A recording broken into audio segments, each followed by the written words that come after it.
Muy buenas tardes, tengan todos ustedes. Sean bienvenidos a una entrega más de los lunes del ILTRAS. Tengan todos bien esta muy buena bienvenida por parte de, primeramente nos acompaña, y si me permite el doctor Segundo García, presentaremos a la doctora Marta Elisa Monsalve Cuéllar. Ella nos distingue con su presencia y nos honra entre muchas cosas que ella tiene en su currículum. Ella es presidenta de nuestro consejo consultivo y, bueno, pues tiene muchos puestos que por obvio del tiempo, si me lo permite la doctora, omitiremos mencionar. Sea usted bienvenida, doctora. Muchísimas gracias por acompañarnos a este lunes de ILTRAS. Y Muchas bueno, gracias. pues, gracias. Y bueno, pues no sé, sin más preámbulo y así, vamos a escuchar, me voy a permitir presentar al doctor Segundo García Hinojos con el tema Impacto de las tecnologías en el mundo del trabajo. Tema sumamente interesante y de actualidad. Voy a leer unas brevísimas líneas también del extenso currículum del doctor García, pero que sin duda alguna nos indicarán todos los que ya lo conocemos, reafirmaremos de sus grandes capacidades. El doctor Segundo García Hinojos es licenciado en Derecho por la Universidad Nacional Autónoma de México, donde también cursó la licenciatura en Relaciones Laborales. Cuenta con maestría en Derecho del Trabajo, con mención honorífica por el Instituto de Posgrado en Derecho, donde obtuvo el grado de doctor en Derecho Laboral. Es miembro de distintas asociaciones de abogados, como el Instituto Latinoamericano de Derecho del Trabajo y la Seguridad Social, ILTRAS, la Academia de Derecho Procesal del Trabajo, la Academia Iberoamericana del Derecho del Trabajo, de la Barra Mexicana Colegio de Abogados y del Ilustre y Nacional Colegio de Abogados Asociación Civil, solamente por mencionar algunas. Actualmente es coordinador del diplomado de posgrado en materia laboral en la Universidad Nacional Autónoma de México, profesor en el Instituto Tecnológico Autónomo de México, ITAM. Ha publicado diversos artículos en revistas especializadas sobre el derecho del trabajo. Fue compilador y autor del libro Amparo Laboral, así como del libro Glosario Jurídico Procesal Laboral, ambos del editorial Jure Editores. Ha ejercido la profesión de abogado por más de 35 años. El doctor Segundo García es también catedrático de la Universidad Panamericana en la ciudad de Guadalajara, ganador del premio académico en especialidad, maestría y doctorado en su generación. Él es ponente nacional e internacional y sobre todo es muy buen amigo de todos nosotros. Doctor Segundo García, sea usted bienvenido a esta entrega del ILTRAS. No sé si la doctora Marta quisiera decir algunas palabras antes de que el doctor García iniciara. Gracias, doctor Solorio. Aunarme al regocijo del ILTRAS en estos lunes ya tan familiares y también concurridos, por tener un invitado de la calidad humana en primer lugar y académica, y tan distinguido y reconocido profesor mexicano que verdaderamente nos deleitará con su palabra, con sus conocimientos, con esa cultura general que lo adorna y esa capacidad que tiene de análisis de la problemática del derecho del trabajo. Muchísimas gracias, doctor Segundo, por estar con nosotros esta tarde. Pues doctor, sin más, su público, su auditorio, su plataforma, su ILTRAS, doctor, lo escuchamos. Pues muchas gracias. Muy buenas tardes a todos y a todas, desde luego. Octavio Paz, cuando recibió el Premio Nobel de Literatura, en su discurso de recepción, decía que a todo acto de generosidad debe necesariamente correspondérsele con un gracias, que es la palabra que por excelencia debe utilizarse. Gracias en esta ocasión a nuestro director del Instituto ILTRAS, el doctor Solorio, que además es un queridísimo amigo, pero al margen de ello, un académico más que capaz. Y desde luego a nuestra directora científica y directora del Consejo Consultivo de la misma institución, Martita Monsalve, digamos que es la reina de la academia a nivel latinoamericano y a nivel mundial, porque es un reconocimiento que debe tener necesariamente de parte nuestra, de quienes le conocemos, y le hemos visto como una trotamundos incansable organizando congresos en todas partes. Bien, el tema que se me encomendó es desde luego un tema complicado, es un tema incómodo, esencialmente para aquellos maestros antiguos del derecho del trabajo que tienen arraigadas en sus enseñanzas los principios básicos y fundamentales del derecho del trabajo. Omar. Porque yo he sostenido desde hace algún tiempo hacia acá que el concepto de algunos de los pilares fundamentales de nuestro derecho laboral debe irse cambiando.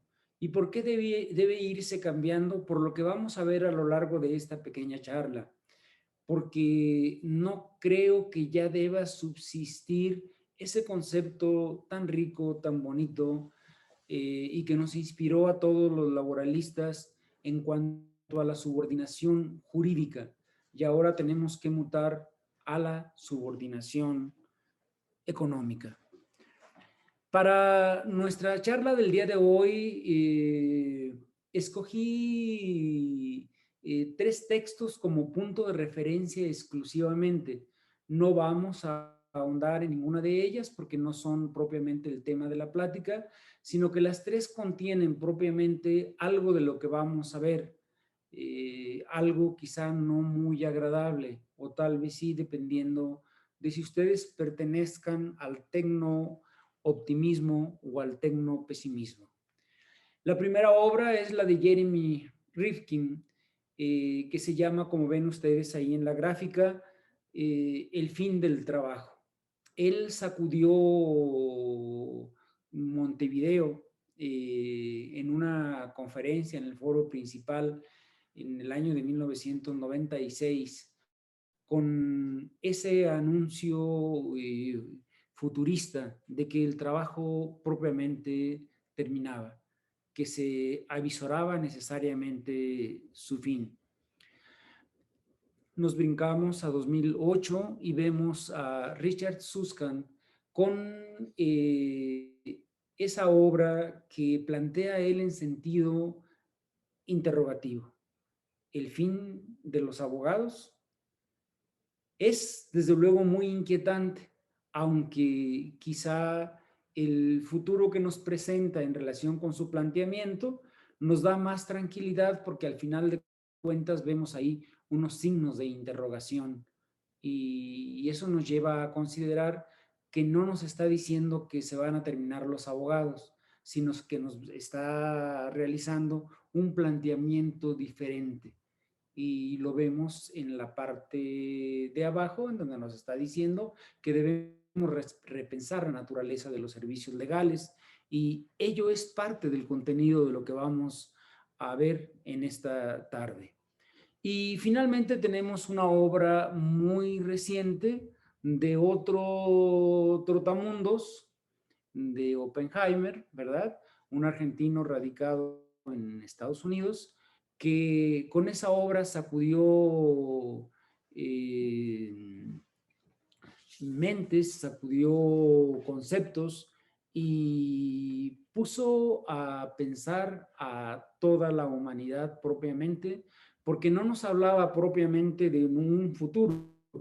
Leyendo su obra, llegamos a la conclusión de que nos está hablando propiamente de un presente. Una vez que hemos identificado a los autores de los que vamos a hablar un poco, no tanto de ellos, sino del contenido de sus obras, trataré de regionalizar solo por un momento esos avances tecnológicos en nuestro país. En nuestro país, a partir del año 2000 aproximadamente, se modificaron 4 textos legales en esencia con la finalidad de tratar de lograr una adaptación a la tecnología, porque reconocimos expresamente, como lo es en la mayoría de los países americanos, de México hacia el sur, no de México hacia el norte, que ya pertenece a los países industrializados. Y los dos códigos, las dos leyes fundamentales que se reformaron en México en el año 2000 fueron el de comercio y el Código Federal de Procedimientos Civiles. Uno, como podemos deducirlo de su propio nombre, trata de los actos de comercio en general y el otro de los procedimientos. Los procedimientos prácticamente en todas y cada una de las materias, puesto que ese Código Federal de Procedimientos Civiles es la base propiamente, cuando no en forma directa, sí en forma supletoria de todos y cada uno de nuestros cuerpos legales. Siempre, y esto pasando ya a un terreno internacional propiamente, en el hombre ha existido esa inquietud de cómo es posible que una criatura creada precisamente por él mismo sea capaz de vencerle. No lo han aceptado del todo.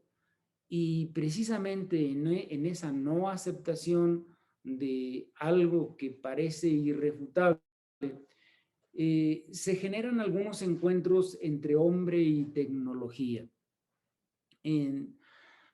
El campeón de ajedrez, la mente más brillante en ese año del que ya estamos hablando, 1997, porque habían tenido un encuentro previo en el año de 1996, en el cual había vencido Kasparov al algoritmo, a la máquina, y resulta que la máquina desde luego pidió revancha porque no quedó contenta. ¿En qué utilizó ese tiempo, ese periodo de transición? En prepararse, en llenarse de datos.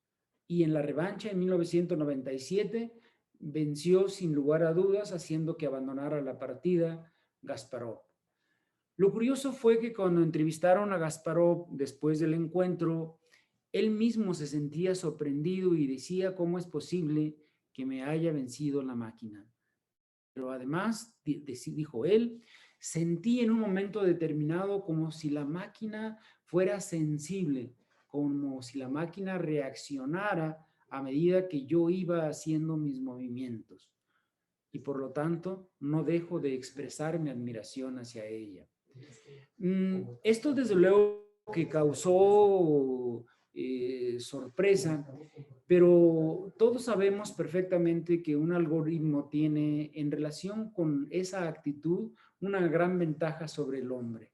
El hombre se cansa después de trabajar determinadas horas, y en cambio la máquina no. La máquina es imperturbable y no cede jamás, no expresa sentimientos, aunque Kasparov hubiese dicho ahí que los había detectado. Después de ello, inconforme el hombre, como siempre, puesto que somos por naturaleza así, busca otro encuentro, y a través de otra de las máquinas, otra de las computadoras, una de las más famosas de IBM, Watson, dentro del juego famosísimo entonces, Jeopardy, se enfrenta a dos de los más capaces que se habían mostrado en el desarrollo de ese juego, que consistía esencialmente en preguntas y respuestas. ¿Cuál fue el resultado? Salió, desde luego, vencedora la máquina. Es decir, que parecía que definitivamente era superior la tecnología al hombre. A un maestro danés, a un gran maestro danés, especialista también en ajedrez, se le preguntaba, después de que había sido derrotado en un match por una máquina, ¿qué iba a hacer él en su próximo encuentro que tuviera con una computadora? La respuesta fue: llevaré un martillo y la destruiré. Esa parece una buena forma de triunfar sobre la tecnología, ¿verdad? Si logramos destruir a una máquina y a un algoritmo, pues pareciera en un momento determinado que sí tendríamos ahí armas de destrucción. Y esto nos trae, desde luego, el recuerdo de las revoluciones que vamos a ver ahorita que hablemos del señor Ryder, el director general de la OIT, ya en una forma muy concreta en relación con el punto a exponer. Brincamos un poco hacia atrás y nos ubicamos en el año de 1882. Friedrich Nietzsche, autor de una obra monumental que se llama La Gaia Ciencia, hace que uno de sus personajes, un loco, a pleno mediodía, lámpara en mano, encendida además, anunciara: Dios ha muerto. ¿Dios ha muerto?, se preguntaban los ciudadanos. ¿Y quién lo mató? Y a lo largo de su texto, Nietzsche ha tratado de explicar que en realidad había tres sospechosos. El primero era que había muerto realmente de ancianidad, es decir, de muerte natural. El segundo, que el hombre más feo y malo del mundo es quien lo había asesinado. Y el tercero, que había sido el colectivo, es decir, que habíamos sido todos quienes habíamos acabado con él. Y llega entonces quizá el momento de plantearse una pregunta. ¿El derecho del trabajo ha muerto? ¿El derecho del trabajo está agonizando? Y en todo caso, ¿quién es el sospechoso? ¿Quiénes son los sospechosos? Bueno, antes de pretender dar respuesta y desarrollar nuestro sentido detectivesco, muy mal fabricado, por cierto, muy mal elaborado, vamos a hablar un poquito de una entrevista que le hacen al director general de la OIT y que se las muestro yo en esa gráfica. No está editada la entrevista está en sentido literal y lo entresacado no está hecho en forma intencional, sino que contiene realmente el pensamiento de lo que el señor Guy Ryder expresó. Quien lo entrevista es Hero News. Le dicen: hay máquinas que están a punto de quitarnos nuestro trabajo a raíz precisamente de los avances tecnológicos. Fíjense lo que dice él: no creo que estén a punto de tomar nuestros puestos de trabajo, pero como bien se ha visto en los reportajes, la aplicación de las nuevas tecnologías puede generar empleo. Ojo, pero también puede reemplazar a los seres humanos. ¿Qué están viendo ustedes en forma expresa en esas líneas que nos regala Guy Ryder? Están viendo que sí, que la tecnología puede acabar con nuestros trabajos y que no, ¿verdad? Pero pareciera que no fuera una respuesta completa. Es decir, lo contundente vendría siendo que sí podría reemplazar a los seres humanos. Y eso es dramático, desde luego. Continúa. Hemos visto informes que dicen que la mitad o incluso más de la mitad de los trabajos existentes en los países industriales podrían ser reemplazados por robots. Esta afirmación que hace Guy Ryder está reproducida propiamente también en el texto de Andrés Oppenheimer, donde él dice que su libro lo elabora con base en una inquietud que se había generado por científicos de la Universidad de Oxford, en la que se decía, ellos afirmaban que unos años después, ya cumplidos a la fecha propiamente, el 47% de los estadounidenses habrían sido reemplazados por robots. Estados Unidos es desde luego un país industrializado, como lo sabemos todos, uno de los más industrializados, porque ahora ahí está China que le puede llevar la contrapartida. Bueno, pues yo creo que esto sí está así como para estremecernos, ¿verdad? Y continuamos. A la conversación del reportero, él continúa diciendo: observe lo que ocurrió con las 3 primeras revoluciones industriales. Después de un periodo de turbulencias y ajustes, salimos de ellas mejor de lo que comenzamos, con más trabajos de mejor y con mayor calidad de vida. Fíjense ustedes que de esta gráfica podemos observar que el señor Ryder está hablándonos propiamente de una historia lineal. Y la primera objeción que tendríamos a su comentario sería, bueno, ¿y siempre la historia es así?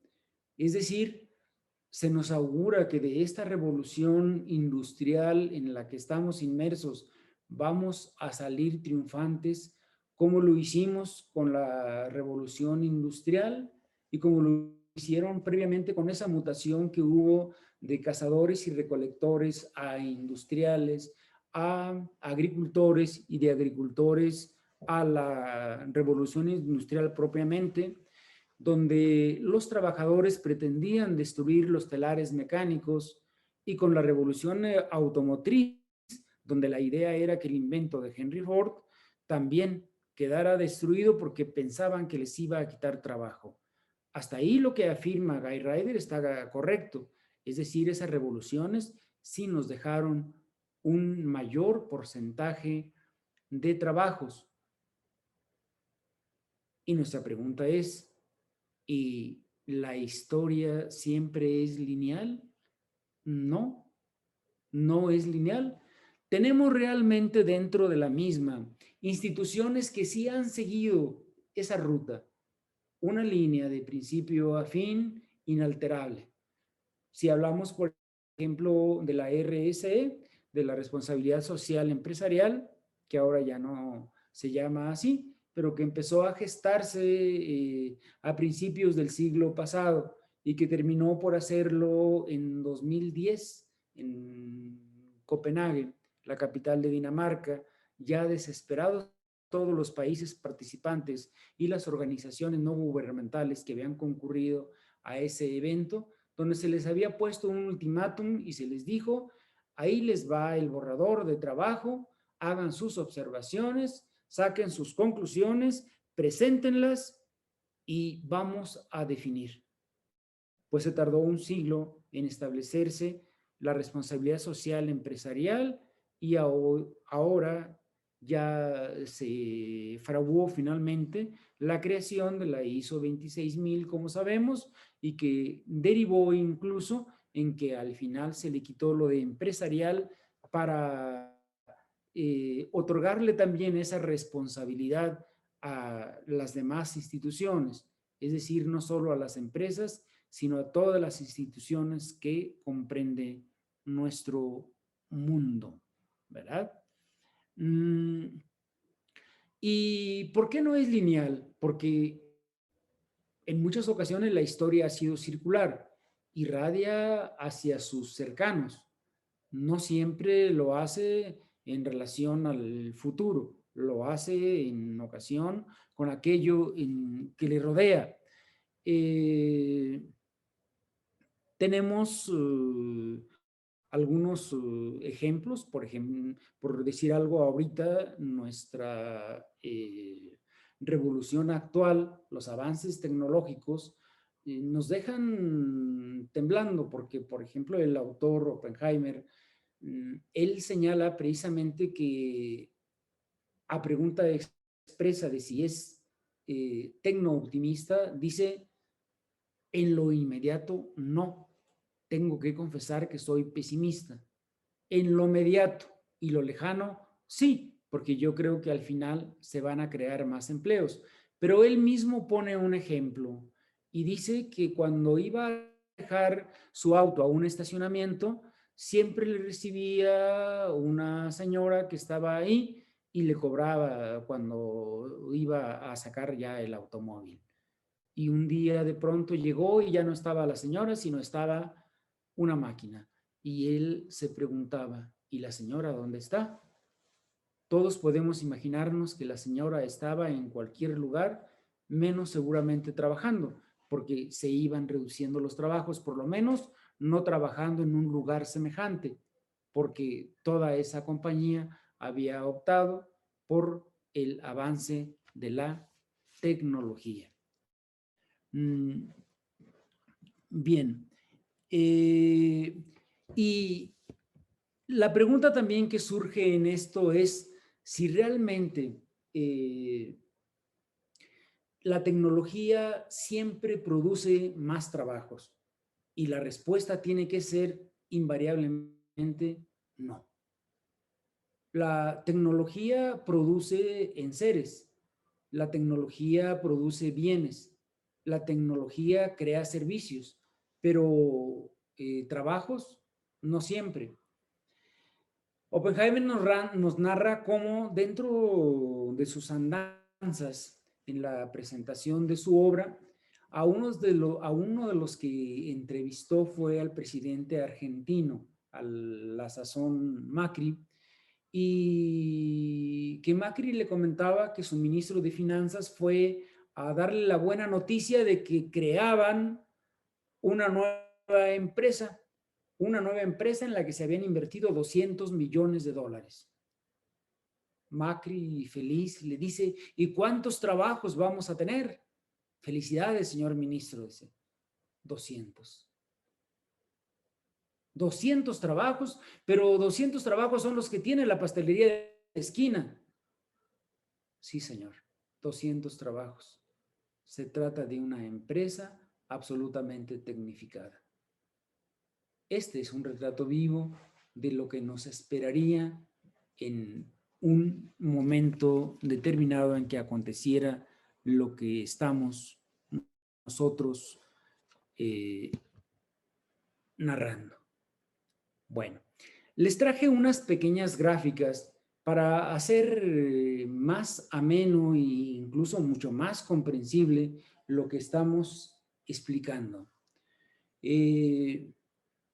Primero, para poder ubicarnos en el contexto de que no siempre es lineal el progreso, como lo afirma el director general de la OIT, tenemos el ejemplo nuestro, el de los mexicanos, que en el año 2018 el 49% de los mexicanos estábamos propiamente en situación de pobreza. Son datos de hace unos días apenas.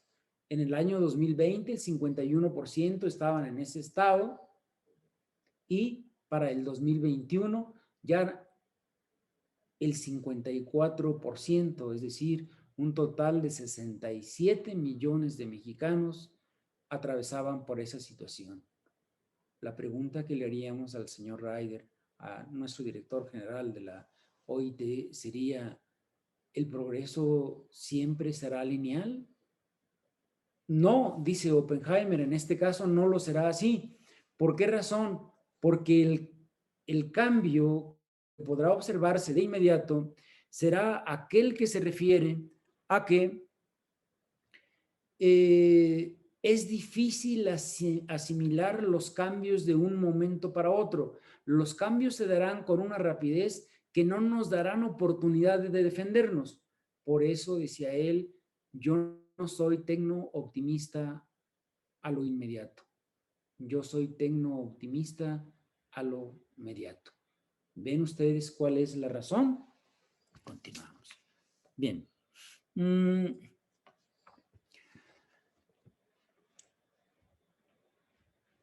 Antes de ver los videos, vemos esa pregunta también a mansalva que le hace el reportero al señor Ryder, a quienes ven ustedes ahí en su fotografía, y desde luego la mayoría lo conoce perfectamente. Le dice al señor Ryder: los trabajos están cambiando en todo el mundo y en su caso, ¿qué dirige esos cambios? Contesta Ryder: sí. De hecho, no deberíamos pensar que hay un futuro esperándonos a todos. Fíjese nada más qué dramática esta afirmación. Sí, de hecho, no deberíamos pensar que hay un futuro esperándonos a todos. Yo les pregunto a todos los que estamos reunidos aquí, en donde estemos, cada quien en nuestras casas, oficinas, calle, etcétera. ¿No debiera haber un futuro esperándonos a todos? ¿El que no nos espere un futuro no sería un fracaso en sí mismo? Quizás sí. Y luego da una explicación complementaria que no es muy aplicable al caso, porque él dice, si vas a un país como Japón, por ejemplo, ahí la población está envejeciendo rápidamente y la fuerza de trabajo se está reduciendo. Eso es cierto. Pero en Japón también, por ejemplo, vemos algunas manifestaciones del progreso, como por ejemplo el hecho, nos lo dice un científico chileno, de que en Japón prácticamente cuando todo el mundo tiene su automóvil en las ciudades progresistas, en Japón no lo tienen.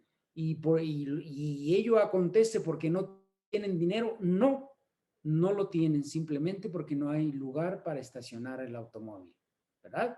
Entonces, Japón es paradigmático solo en algunas cosas. No debiera ser el país que nos sirviera como punto de referencia para otras. Bien. Vamos entonces a ver los videos de los que les hablo y miren, tenemos el primero. Todo se trata de las actividades de las que, según los científicos, serán las que desaparecerán totalmente. ¿En qué porcentaje? Lo vamos a ver. Vean ustedes la gráfica. Un auto manejado por un chofer, ahí hay chofer, ¿verdad? Y vean la otra, un auto que va circulando sin chofer. ¿A dónde tenemos que ir para ver esto que están viendo ustedes en pantalla? Muy cerca de nosotros. Esta imagen es de una de las carreteras de California, de los llamados freeways, ¿verdad? Y lo vemos en Alemania también y lo vemos en muchos otros lugares. Entonces, la predicción de que el 97%, según el autor de Sálvese quien pueda, de los choferes va a desaparecer, pues parece muy lógica. ¿Y por qué razón? Véanlo ustedes, miren. Un auto manejado por un chofer. Quienes tienen chofer y van a comprar un auto, pues ahora ya no van a necesitar choferes porque el auto se va a manejar solo. Se sube el propietario del automóvil al automóvil y le lleva a su destino sin problema. Y sin embargo, en el caso, por ejemplo, de los taxis automáticos también, que van a poder estar operando sin choferes,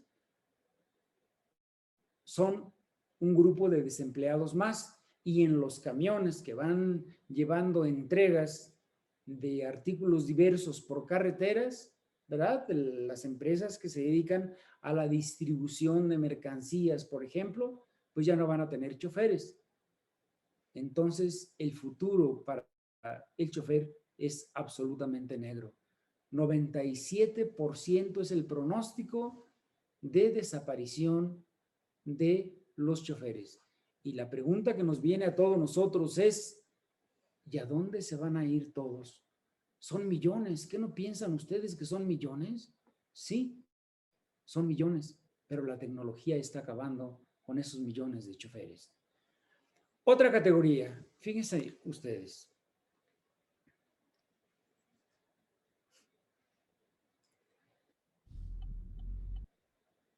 La industria de la construcción. En la industria de la construcción vemos ahí a un humano laborando y vemos a un robot. Y el robot lo que está haciendo parece que lo está realizando con menos esfuerzo y con mayor calidad que el ser humano. La desaparición de la industria de la construcción en cuanto a su fuerza de trabajo realmente es algo dramático que tiene que estremecernos a todos. ¿A dónde se irán a refugiar los trabajadores de la industria de la construcción? Esa pregunta tiene que quedar en el aire porque no tenemos respuesta y supongo que ninguno de ustedes la tiene. Vamos a ver otra categoría. Solo escogí algunas simbólicas, ¿eh? Desde luego que hay muchas más. Miren ustedes, los robots que van a entregar productos mediante la actividad de la repartición. ¿A dónde tienen que ir ustedes para ver esto? Aquí, a unos kilómetros nada más. Esta imagen ciertamente una es de Chicago y otra es de Tennessee, pero lo vemos ya en Santa Mónica. Un amigo acaba de regresar de Santa Mónica y me mandó unas fotos donde me dice, pasaron como 200 o 300 robots mientras yo estaba muy cerca de la playa de Santa Mónica y ellos estaban entregando la mercancía. Entregadores de mercancía entonces sin empleo. ¿Por qué? Porque un robot sale mucho más económico que la fuerza de trabajo de un ser humano. ¿A dónde irán? No sabemos a dónde irán, ¿verdad? Sabemos simplemente que quedarán desempleados. Pasamos a una categoría más. Lo ven ustedes, un supermercado, una tienda de conveniencia propiamente, ¿verdad? Esto ya no es ninguna novedad porque esto en cualquier ciudad del mundo, América, Europa, Asia, etcétera, lo tenemos así. Miren ustedes cómo se está despachando, ¿verdad? Escoge el producto, se lo están cargando a su tarjeta, llena su carrito, pasa a la caja y ya no tiene que hacer ningún otro movimiento. Las cajeras, sus auxiliares, ¿a dónde irán? Al desempleo. ¿No les estremece esto? Yo creo que sí. Esto no es de 20 años más. Esto es de ahorita, es más, es de 5 años atrás, ¿verdad? Porque ya en nuestras ciudades podemos palparlo en la mayoría de las tiendas, principalmente ahorita, desde luego, en las transnacionales. Pero obviamente lo veremos incluso también en las nacionales, porque desde luego que salen mucho más económicas. ¿Y a dónde irán esos empleados que están viendo ustedes ahí? ¿Quién los va a contratar? Bueno, pareciera que los autores nos dan una solución. Luego al final se las voy a platicar a ver qué les parece, ¿verdad? Yo no les adelanto qué me pareció, pero ahorita lo vamos a ver. Una categoría más.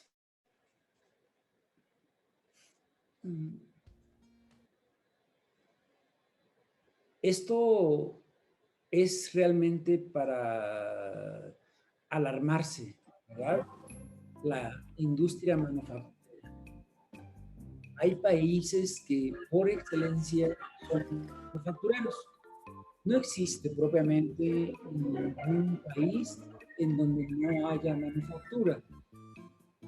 Miren ustedes los robots, cómo están laborando en relación con los productos que están terminando. ¿A dónde van los trabajadores de las manufactureras? Todos los países tenemos trabajadores de manufactureras. Una vez que se robotice eso, ¿qué será de ellos? No lo sé. Ojalá ustedes lo supieran. Vamos a otra actividad más. A otra más. La medicina. La medicina que curiosamente Estados Unidos se nos informa, por ejemplo,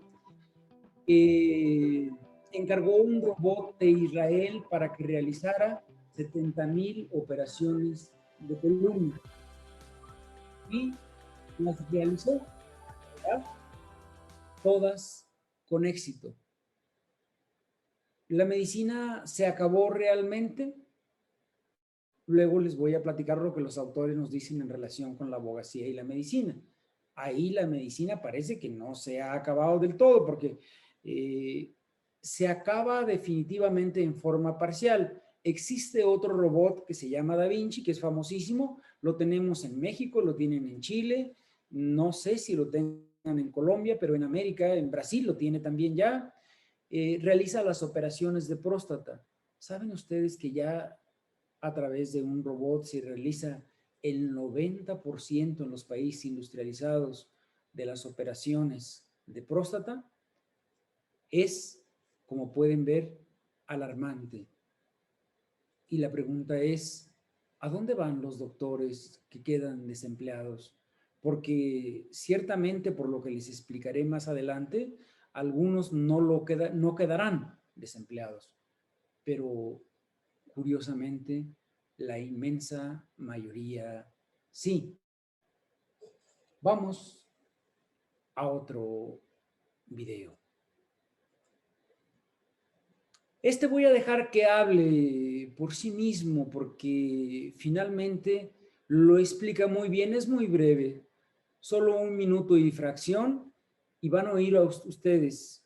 Trabajos aburridos y repetitivos serán tomados por los algoritmos. Solo pregúntate, la función de un contador es revisar los datos y organizarlos. Eso es precisamente lo que más le gusta hacer a los algoritmos, organizar y calcular. El mundo de la contabilidad es solo el último de una serie de industrias que se está viendo afectada por el rápido aumento del uso de la inteligencia artificial. Bill Gates incluso se refirió al auge de la inteligencia artificial como el santo grial de la informática. Después de muchos esfuerzos fallidos en el pasado, la precisión y la velocidad de la inteligencia artificial de hoy en día han mejorado mucho. Ya se están desarrollando interesantes aplicaciones de inteligencia artificial para ayudar a automatizar y racionalizar las tareas de contabilidad y los paquetes de software de contabilidad basados en la nube, como QuickBooks, ya están automatizados en un 75%. Dicho esto, los pocos contadores que logren conservar sus empleos ya no tendrán que llevar la cuenta de los recibos y proporcionar informes. Más que todo actuarán como consultores que asesoran en la planificación de impuestos, discutirán las operaciones y revisarán las metas de los clientes. ¿A dónde irán los contadores que quedarán desempleados? No lo sé. Ojalá ustedes lo sepan, pero creo que fue muy expresivo el video que acabamos de presenciar, ¿verdad? Y parece verdadero. Trabajos aburridos. No tendríamos elementos para dudar de ello. Bien, siguiente actividad, comida rápida. Los restaurantes de comida rápida, ciertamente todavía en algunos países, los jóvenes las usan y no extrañan el calor humano, no lo extrañan por su propio temperamento, para que puedan hablar y disfrutar en realidad de una sabrosa comida robotizada como la que ven ustedes ahí. Una vez para poder y la mano humana.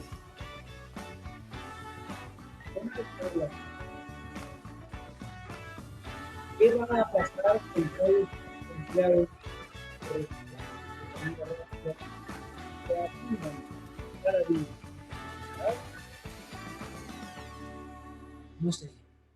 No sé a dónde van. Ojalá ustedes lo sepan, ¿verdad? Pasamos al de los abogados. También voy a dejar que Ross, que se llama así el abogado robot, ¿verdad?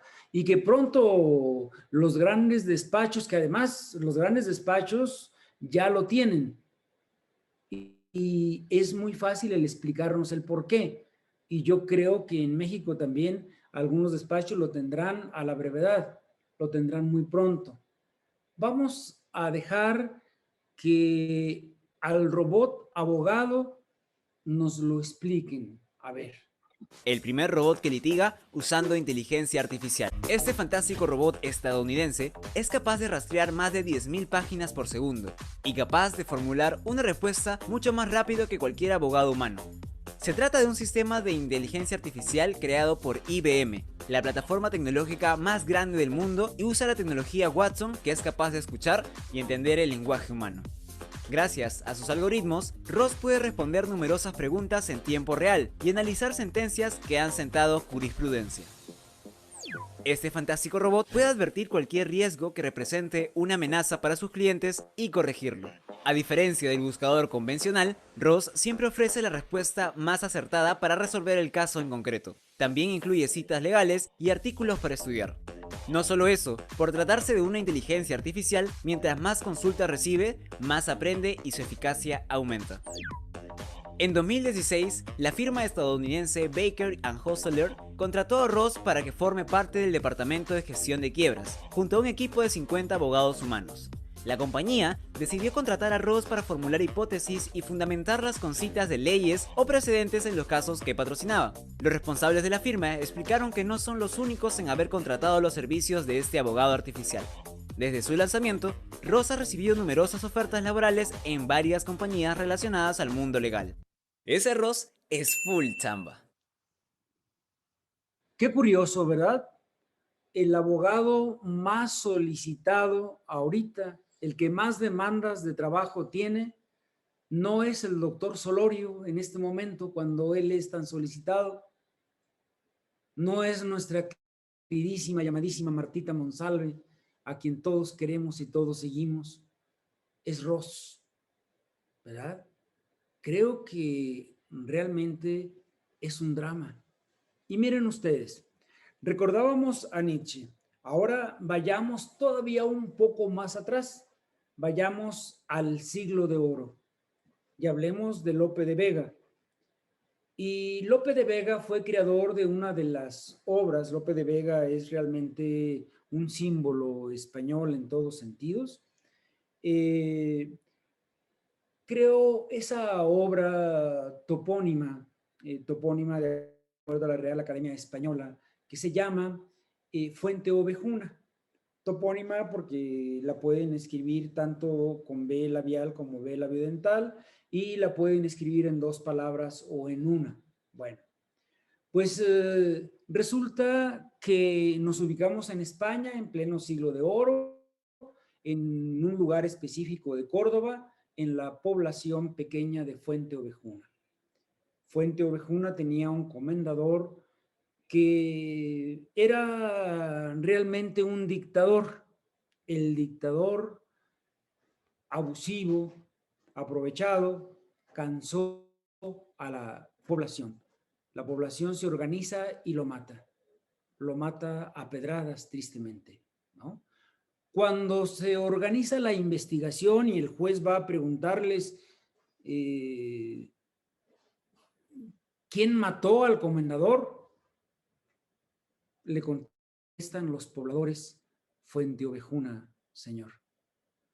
¿Y quién es Fuente Ovejuna? El pueblo aúna.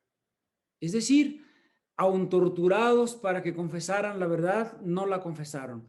Esta es una bella lección para el derecho del trabajo, porque aquí nos enseña cómo la unión hace la fuerza. Fuente Ovejuna logró, por gracia de los reyes católicos, primero el perdón y luego una gran condonación, ¿verdad? Una gran comprensión y un gran premio, ¿verdad? Al final se les absolvió del delito que habían cometido. ¿Y quiénes son sospechosos de esa agonía del derecho del trabajo? Porque ya como vimos ahí esos signos interrogativos en la segunda de las obras, llegamos a la conclusión de que no se está avisorando totalmente el fin del trabajo.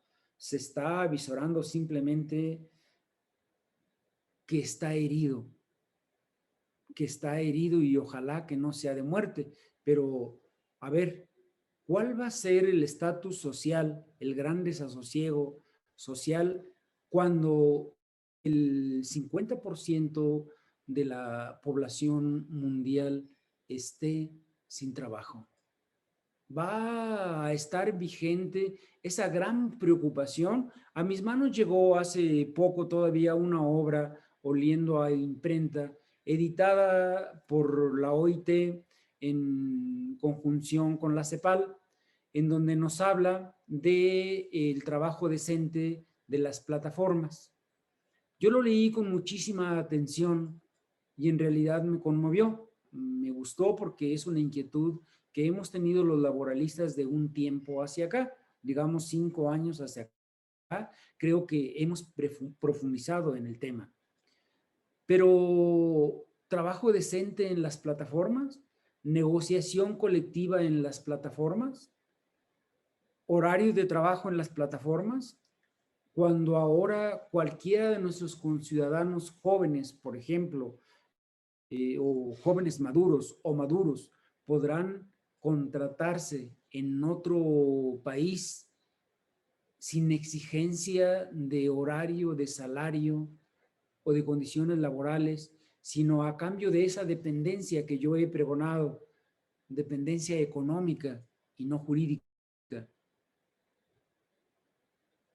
Es muy interesante la obra de la OIT, es muy interesante la colaboración de la CEPAL y es muy interesante el contenido, pero a mí me hizo reflexionar muchísimo si realmente vivimos el momento adecuado para estar en esas mejoras y no debiera ser una preocupación diferente la que debiéramos tener los abogados en estos momentos. Diríamos entonces, ¿quién está hiriendo de muerte al derecho del trabajo? ¿Quién lo está mortificando? Fuente Ovejuna, señor. La tecnología, ¿verdad? La informática, la robótica y todos sus cientos de derivados que ya conocemos, desde Big Data y demás seres, el blockchain, etcétera, ¿no? Todos los que ya conocemos, definitivamente. Eso es lo que hace que nuestro derecho esté maltrecho y que el futuro y el horizonte no se vean tan claros como nosotros deseamos. Yo terminaría optimistamente con una reflexión de un juglar español cantando que dice, ¿para qué me curaste cuando estaba herido si ahora te alejas y me dejas con el corazón partido? Gracias.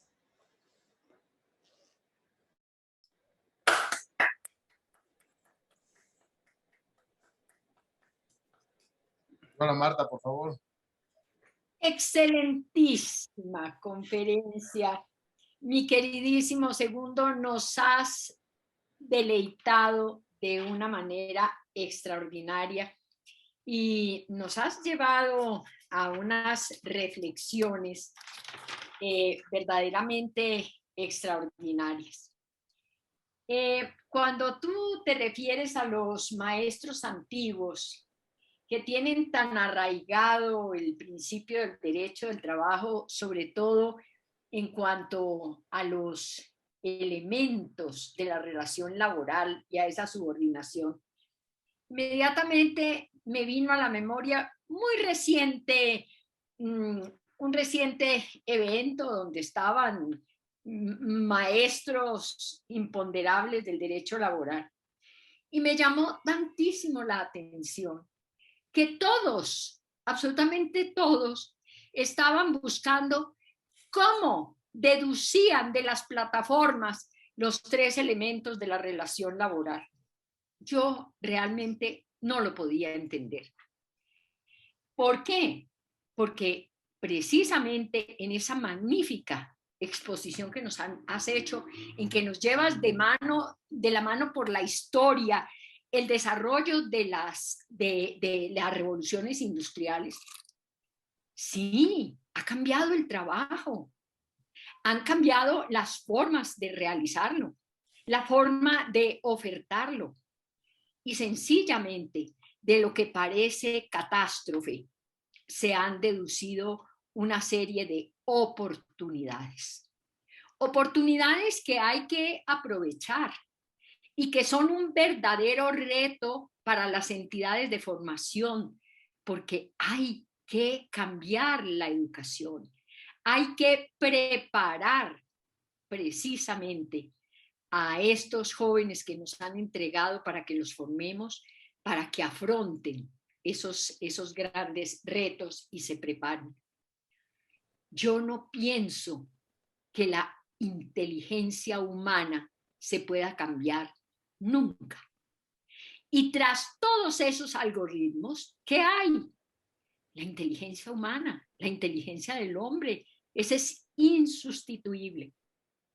Podemos estar reemplazando esos trabajos repetitivos y demás, pero son transformaciones de trabajo. Cuando tú nos presentabas los contadores, ¿qué ha pasado? Esos contadores, si se quedaron allí de contadores, no avanzaron, sencillamente no asumieron el reto. Tenían que volverse programadores de una serie de nuevos sistemas adaptables precisamente a llevar esas contabilidades de una manera utilizando la tecnología.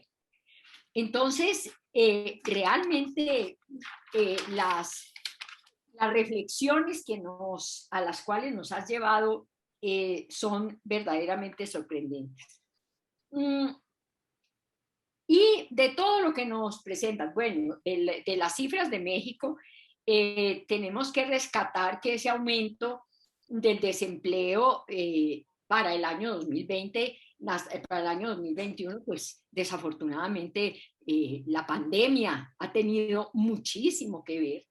Y esa adversidad, esa sí que va a ser otro reto, porque es que no nos podemos quedar allí llorando. Vamos a tener que mirar muy hacia el futuro y ver cómo vamos a salir adelante, porque tenemos que salir adelante.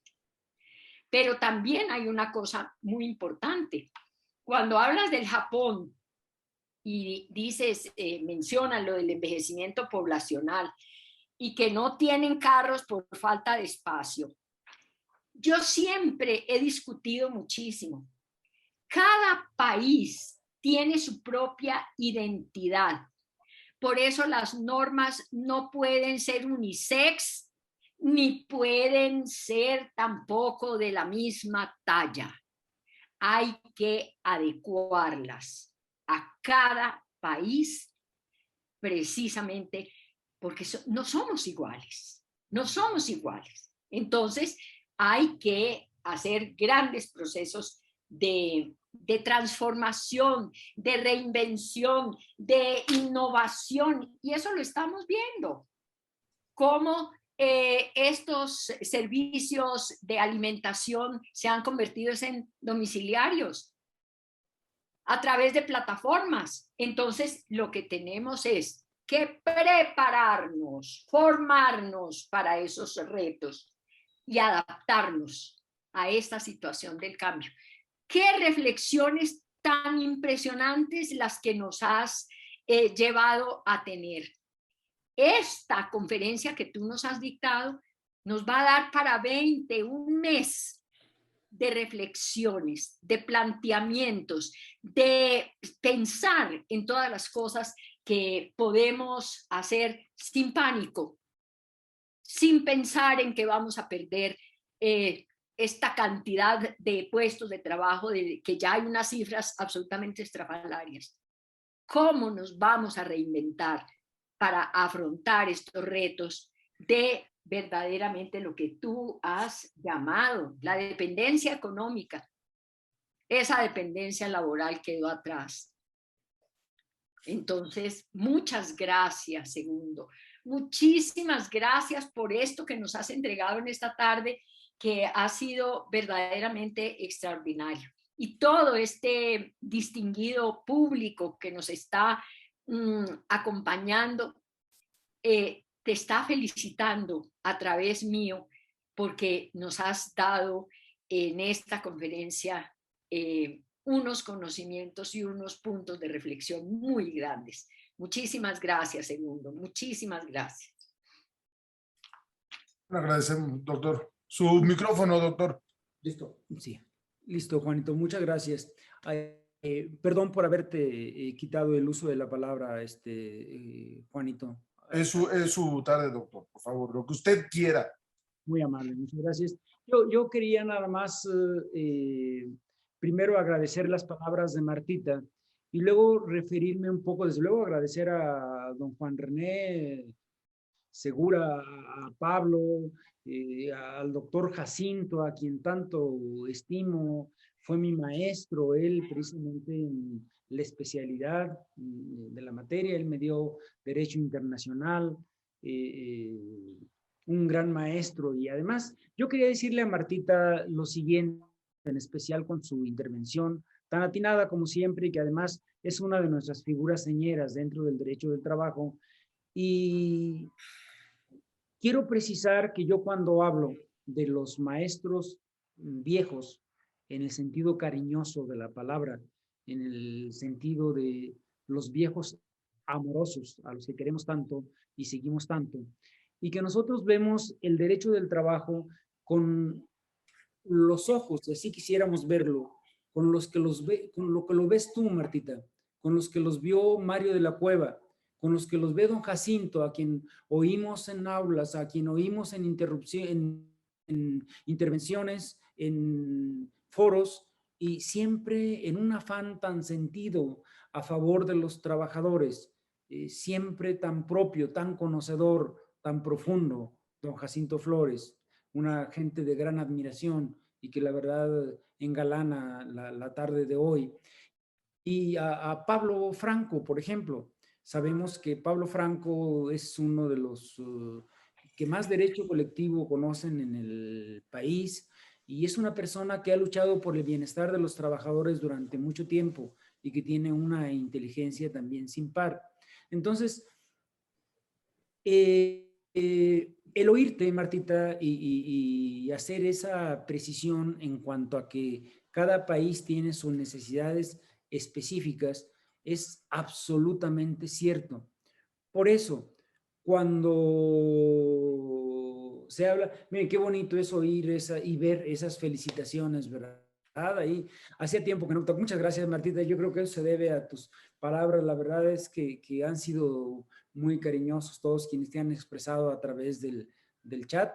Muchas gracias a todos. Pero bueno, Martita, volviendo, por ejemplo, a Japón, efectivamente, yo nada más quería aclarar que en relación con la primera referencia a Japón, no era propiamente idea mía, sino de Guy Ryder. Él era quien ponía como punto de referencia a Japón. Lo que tú señalas es absolutamente cierto, porque Japón es mucho más rico y está mejor en la industria en general que nosotros, por ejemplo, los de América, definitivamente, ¿no? Y entonces lo que tú señalas es absolutamente cierto. Carece de algunas cosas, por espacio, por ejemplo, desde luego, ¿no? Pero tiene mucho de lo que nosotros no tenemos. Entonces, creo que eso lo debemos considerar. Sin embargo, aquí el problema es que precisamente Japón, aprovechándose de esa problemática que tiene en relación con la distribución de espacio, ha robotizado, por ejemplo, los hoteles. Nos lo platica Oppenheimer, de cómo en un hotel de 100 personas, donde trabajan 100 personas, solo 2 personas humanas están laborando. Eso realmente es definitivamente algo que emociona y que conmociona, ¿no? Que conmociona porque la reflexión final a la que yo quiero llegar en mi plática es ¿cuál es en esos casos el futuro para el derecho del trabajo? ¿A dónde van a ir esos 100 empleados que ya no están laborando en lugar de los robots? Porque todavía Oppenheimer nos platica de que algunos de esos empleados robots no sabían del todo realizar su trabajo porque estaban precisamente en una enseñanza continua. El problema es que ellos aprenden muy rápido, los llenas de datos y cada intervención que van teniendo va siendo más docta cada vez. Fue lo que pasó con Kasparov en su primer encuentro que tuvo, donde ganó y luego perdió y ya después no quiso enfrentarse porque no se sintió capaz, porque veía al algoritmo más fuerte que él mismo. Muchas gracias, Martita. La verdad, eso es lo que quería decir en relación con tu intervención tan amable. Y de verdad, todos, gracias a quien me recomendó ese libro del que nos habló. Ahorita lo veo otra vez, le prometo leerlo con muchísimo gusto. Homo Deus nos está diciendo Juan René Segura, tan atento, y muchísimas gracias por sus felicitaciones. Y desde luego que voy a leer a Yuval, sin duda alguna, le prometo de inmediato leerlo, don Juan, con muchísimo gusto. Gracias por sus felicitaciones. Y bueno, pues sin duda el doctor está al tanto de las felicitaciones que desbordan en el chat. También pueden aprovechar ese mismo canal para si alguien tiene alguna pregunta que hacerle al doctor García. Bueno, pues sin duda nos la haga llegar. La generosidad del doctor nos ha dado un par de minutos extras para efecto de poderla contestar. El doctor García, saber su opinión respecto de, sin que suene a compromiso alguno, la posición que deban, digo, sin duda, vamos, en el preámbulo usted nos dice desde el director del OIT, ¿no? De que no hay esperanza en el futuro. Imagínense ustedes los numerosos alumnos que nos están escuchando, ¿no? Este tipo de mensajes pues son totalmente desgarradores y desalentadores, que parecerían confirmarse con los videos que nos acaba de poner. Parecerían confirmarse, estaremos al tanto de su conclusión, pero conocer su punto de vista ya como 35 años en el litigio, doctor, su punto de vista respecto de cómo la autoridad debiera entrarle bueno, la autoridad y nosotros mismos, los profesionistas, en el entendido de que los que llegan a representar trabajadores o empresas, pues esos despidos convencionales de que se encontraba fuera de las instalaciones de la empresa, en presencia de 2 testigos, y que le dijo que no podía entrar, yo creo que está superado ya con un bloqueo de cuenta electrónica, con una restricción de accesos a la base de datos donde se encontraba, es decir, emigrar, ¿no? La reforma del 2012 en materia laboral, la procesal, nos da este arranque, esta oportunidad de que la justicia laboral pueda reivindicarse a la luz de las tecnologías. Su opinión, doctor. Su micrófono, doctor. Muchas gracias. Ya está. Muchas gracias. Sí, cómo no, con mucho gusto. Es que en realidad lo que nos dice Ryder es que no hay un futuro esperándonos. Es decir, que lo tenemos que fabricar. Aquí, curiosamente, como bien lo decía Martita precisamente en su intervención, gran parte depende de nosotros, la mayor parte depende de nosotros, de nuestro esfuerzo, de nuestro empeño. Sin embargo, mi punto de vista personal es que la tecnología es invencible, es irrefrenable. Y el problema que viene, como Oppenheimer lo vislumbra, es el cambio ante todo. Porque yo les platicaba de cómo en todas las anteriores revoluciones hubo tiempo suficiente para reponerse, para dedicarse a otras actividades sin necesidad de que hubiera cambios radicales. Por ejemplo, el manejo de los automóviles, pues no necesitaba ser un gran especialista. Yo reconozco que no soy bueno para manejar, pero bueno, pues quizá comprándome un auto que se estacione solo ya me ayuda un poco y ahí está, ¿no? Definitivamente. Sin embargo, habrá que ver cómo, como nos dice Oppenheimer, el cambio es tan virulento, es tan rápido, que no nos da oportunidad, por eso es tecnopesimista en lo inmediato, porque él dice lo que cambia ahorita y nos pone como ejemplo a esa mujer del estacionamiento, donde dice, ¿dónde está esa mujer ahora? O sea, al día siguiente, seguramente tocando una puerta para un trabajo nuevo, porque es obvio que ella no tenía una solicitud previa en otro trabajo o tenía una aceptación anticipada en él. Yo creo que es un gran problema. A mí lo que me preocupa ante todo es que, por ejemplo, en la mayoría de los países hay reformas laborales. Y las reformas laborales tienden a incrementar en gran medida los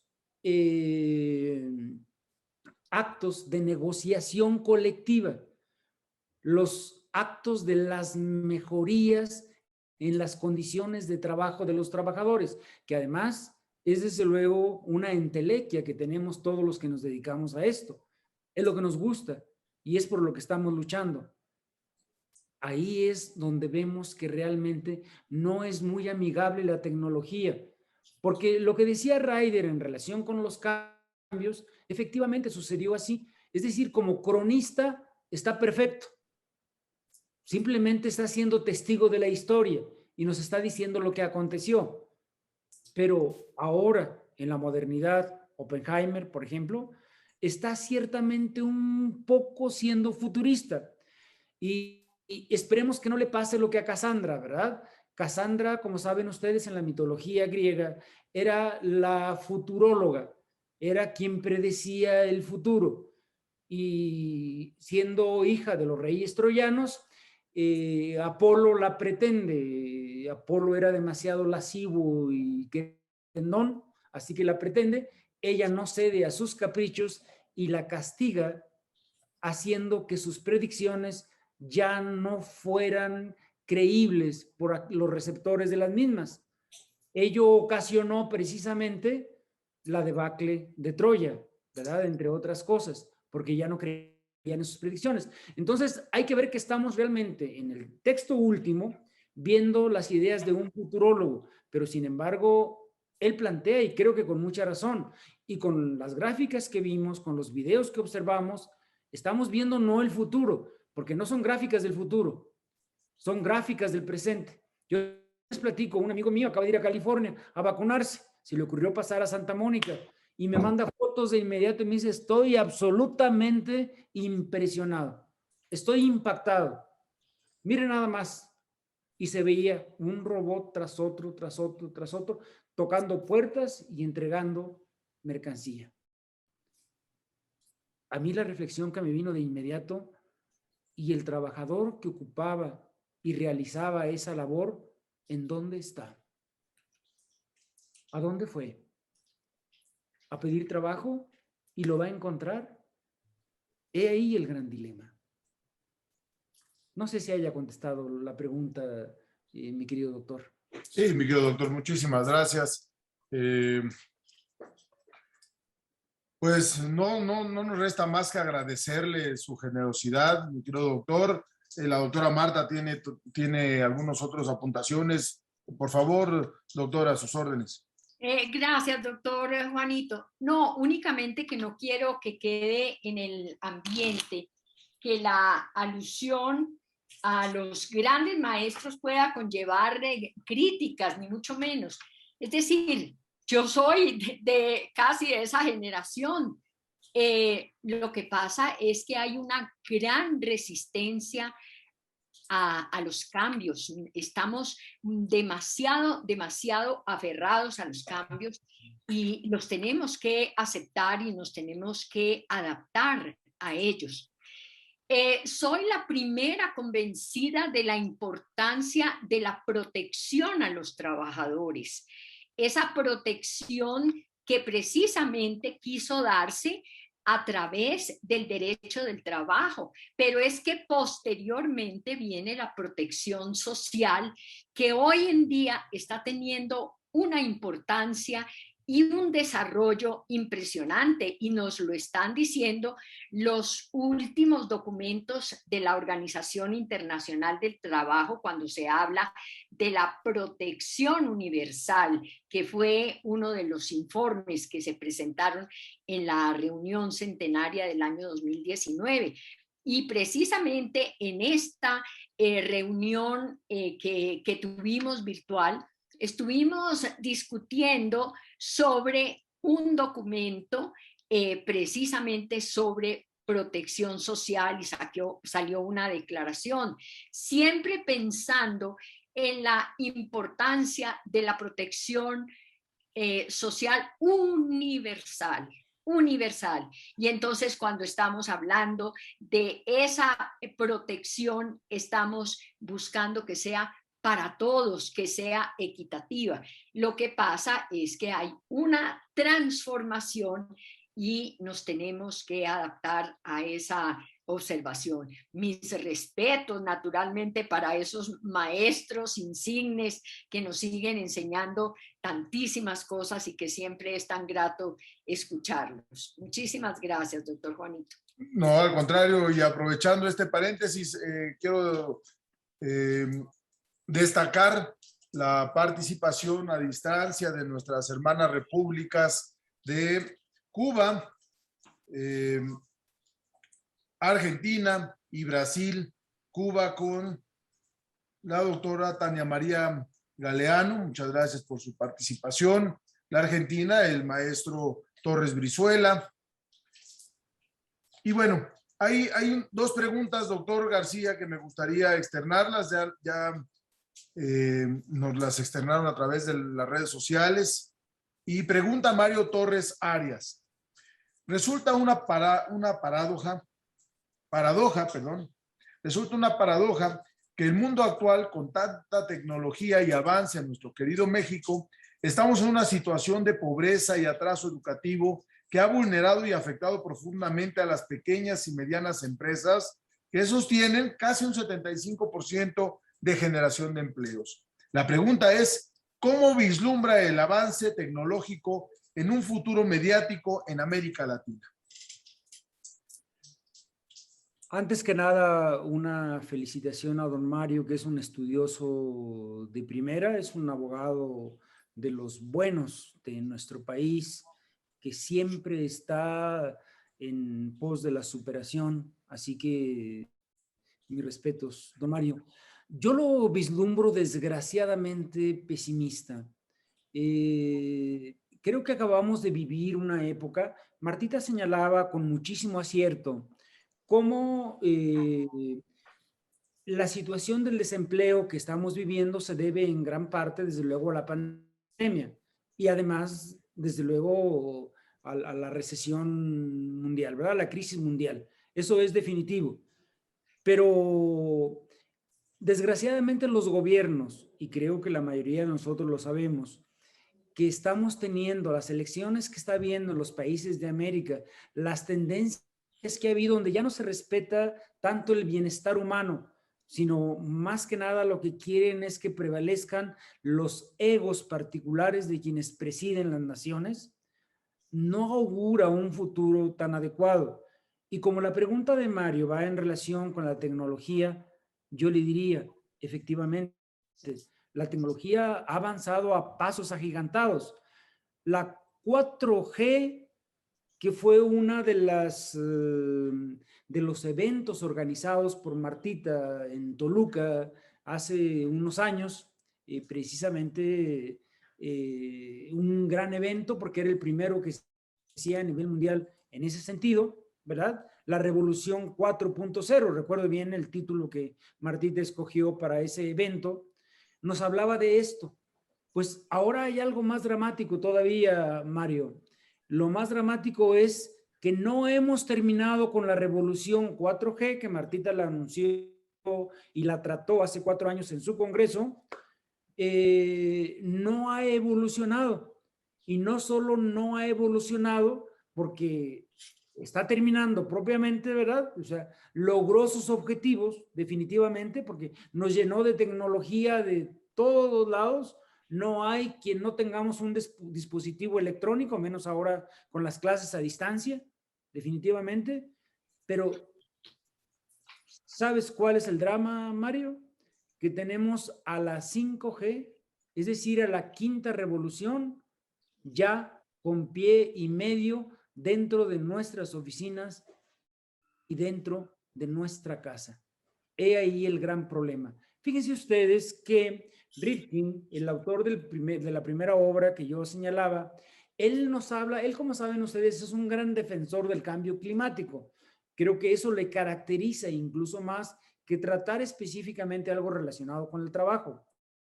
Sin embargo, él nos señala cómo en lugar de 4 revoluciones, no llevamos 4, sino que han sido 7. Y él hablaba de la tercera, él se había quedado en la tercera.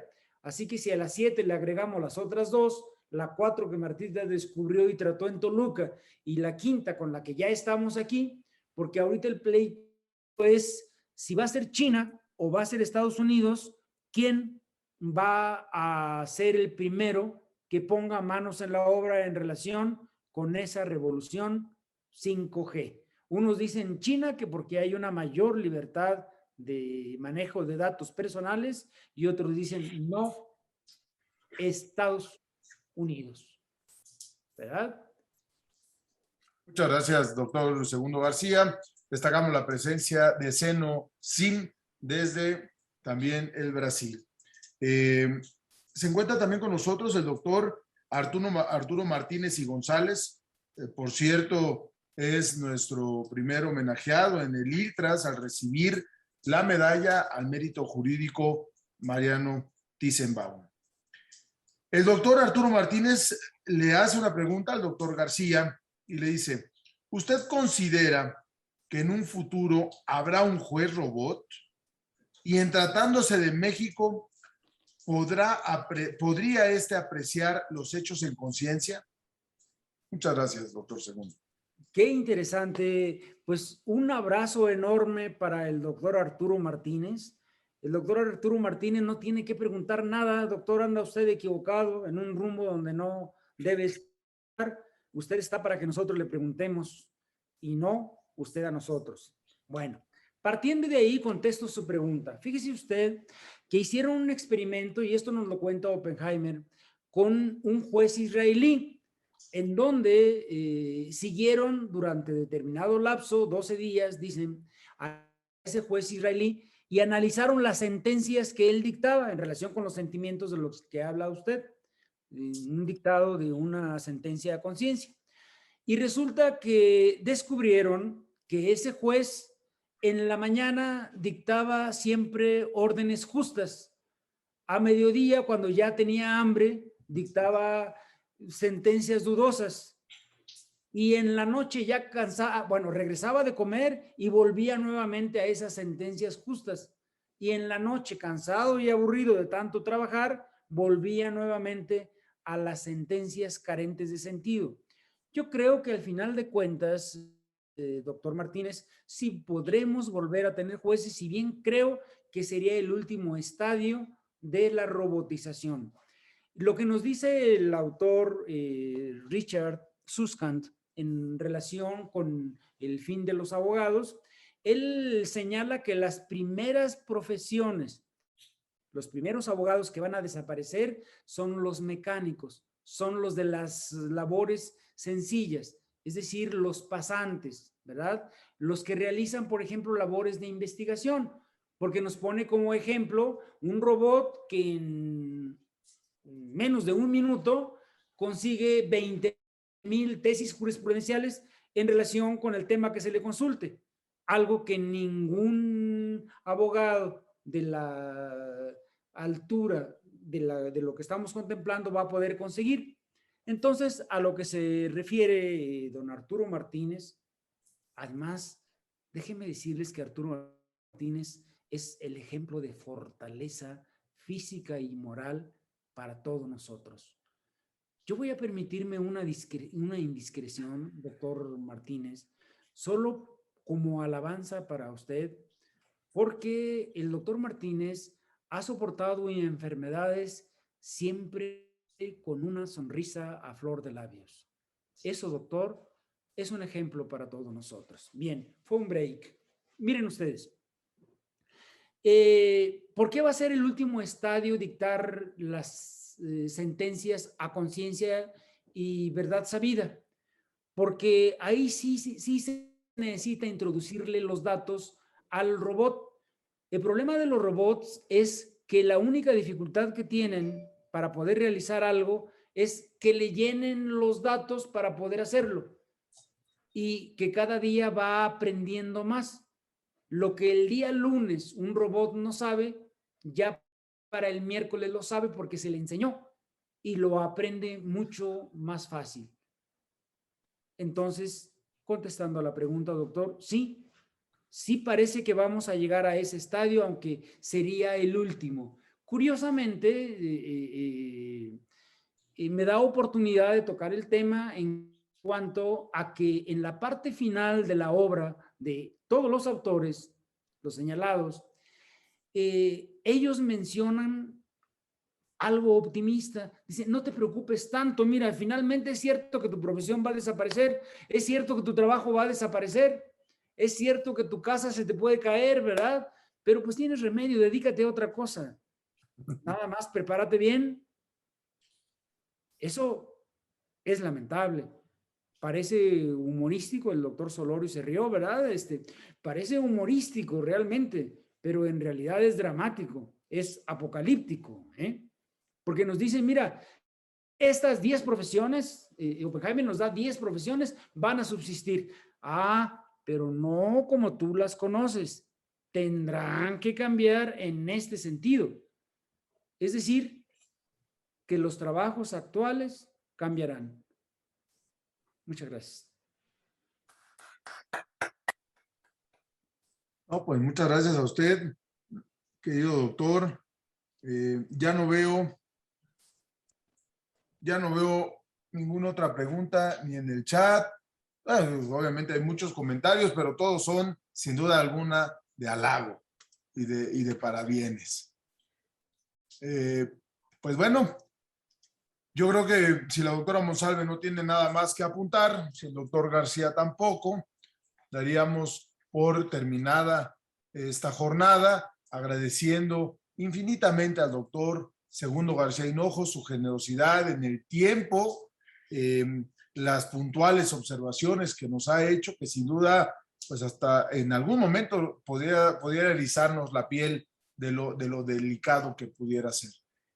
Habrá que atenderlas y seguirlo observando en ese trabajo que seguro él será de continuidad académica y que en un futuro también nos compartirá. A la doctora Marta Elisa, su apoyo siempre invaluable. Le agradecemos muchísimo el acompañarnos y el contar con el apoyo en el INTRAS.